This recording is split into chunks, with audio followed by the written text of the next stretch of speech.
سیستانی دوستان عزیز که خیلی شما از او تقلید میکنید، میدانید که خمس او چقدر در سال؟ صدها میلیون دلار، صدها میلیون دلار، از میلیارد دلار بالاتر است بودجه سال او. برای خیلی راحته که چندین شبکه اینطوری را اضافه. او میدانی با این پول شما چیکار میکنه؟ بله، دست یک فاسق، یک فاجر، یک اوباش جواد شهرستانی و یک اوباش دیگر، یک فاسق فاجر دیگر مرتضی کشمیری و دست یک فاسد عقیده دیگر به نام رضا سیستانی پسرش، دست این 3-4 نفره که جواد شهرستانی من از خودش شنیدم با یک واسطه که ثلث خمسش را میداد به خامنه‌ای میده، ثلث خمس سیستانی را میده به خامنه‌ای، یعنی به یک کافر مطلق، به یک نجس، به یک سگ. شما به من بگویید راه خدا همینه؟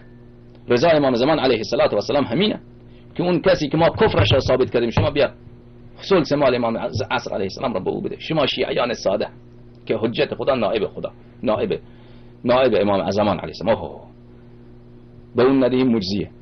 شما شیعیان ساده، شما تجار شیعه، شما رو گول میزنن، میای مال خانه شما رو با شما تقسیم میکنن و وکلاش. خدا شاهد شیعه فقیر بیچاره به مشکل میتواند که کرایه اجاره منزلش را بده، میرن با این وکلای مراجع میرن مال خانهش را تقسیم میکنن.